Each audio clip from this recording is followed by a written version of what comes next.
పట్టుకొని ఏ విధంగా చేయను ఆ విధంగా మేము చేయగలము.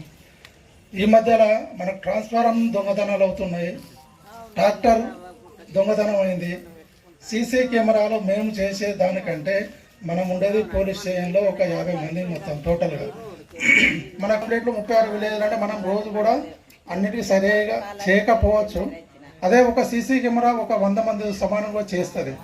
అందుకే మన వాళ్ళు అందరూ కలిసి కొంచెం సీసీ కెమెరాలు కూడా సహకరిస్తే ఇప్పుడు పోయిన మన దగ్గర ఏమైంది, పుట్టపక్కనే ఒక ట్రాక్టర్ పోయింది, ఇటు సైడు ట్రాన్స్ఫార్మర్లు కూడా పోయినాయి. మేము తిరుగుతున్నాం, మేము తిరగడం లేదని మీరు కూడా కనబడుతుంటారు, మిమ్మల్ని మందలిస్తున్నాము, అప్పుడప్పుడు అడిగి చెక్ చేస్తున్నాము. చెక్ చేసినప్పుడు కూడా మీకు అప్పుడప్పుడు కోపం కూడా వస్తుంది. అరే మేము మీకు తెలుసు కదా సార్ అంటే ఈ రాత్రి ఎందుకు వేస్తున్నావు అని అడగడం కూడా తప్ప. అంటే నువ్వు మంచిగానే కావచ్చు, నీ ఎదుటిని పక్కడు శత్రువు ఉంటాడో ఏమో చేస్తూ ఉంటాడు. ఒకటి మీరు బండి నడిపేటప్పుడు ఈరోజు ఒక యాక్సిడెంట్ మైనర్ పిల్లలకి ఇచ్చిండ్రు. మైనర్ అబ్బాయి పాపం ఒకటే అబ్బాయి గంగాపూర్ గారి యాక్సిడెంట్ అయ్యి చనిపోయాడు.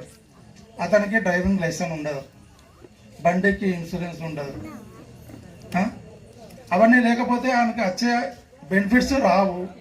మేము రాత్రి చెక్ చేస్తామంటే మీరే అనుకుంటారు పోలీసు వాళ్ళకి ఏం పని లేదనుకుంటారు. మాకు బొచ్చడి పని ఉన్నా కూడా అది కేవలం మీకు తెలిసి రావడానికి కోరికే మేము వెహికల్ చెకింగ్ అని పెట్టి డ్రంక్ అండ్ డ్రైవ్. మీరు తాగండి, ఇంటికాడ తాగండి, మేము అద్దానం తాగుతాడు రోడ్డు మీద యాక్సిడెంట్ అయిందనుకో మన మీద ఎంతమంది ఆధారపడి ఉంటారు? మన తల్లి తండ్రి ఉంటాడు, భార్య ఉంటుంది, పిల్లలు ఉంటారు, చాలామంది ఆధారపడి ఉంటారు. మనం ఒక తాగడానికి బానిసత్వం కాదు. మనం ఇంటికాడ తాగుతూ వద్దంటారా? మనం మంచిగా మటన్ ఎంత అండి పెడతారు, ఓ ఆమ్లెట్ ఇస్తారు, తిని పడుకోమంటారు.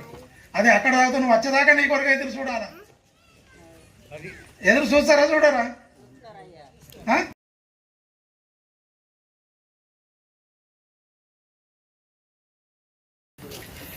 డ్రగ్స్, కోకైన్, తర్వాత ఎల్సిడి, తర్వాత గంజాయి, తర్వాత రకరకాలైనటువంటి సిగరెట్స్లలో పౌడర్స్ లాగా అమ్మి పాల ప్యాకెట్ల కంటే అత్యద్భుతంగా చాలా అల్కగా అమ్ముతున్నారు పిల్లలకి. ఎక్కడైతే స్కూల్, కాలేజెస్, హాస్టల్స్ ఉంటాయో వార్డెన్స్ సపోర్ట్ చేస్తున్నారు, తెలియకుండానే వాళ్ళ స్వలాభం కోసం డ్రగ్స్ వ్యాపారం ఎక్కువ. ఇక్కడ గంజాయి గింజలు చిన్న ప్యాకెట్లో మన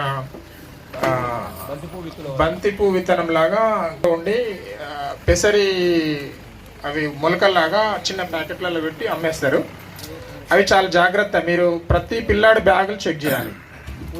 ఇది చిన్న సమస్య కాదు.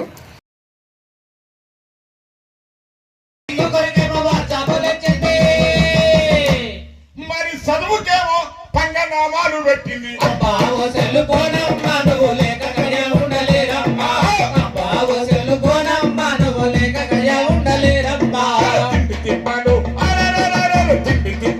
లేకున్నావను నిన్ను విడిచి నిజమోరమ్మా.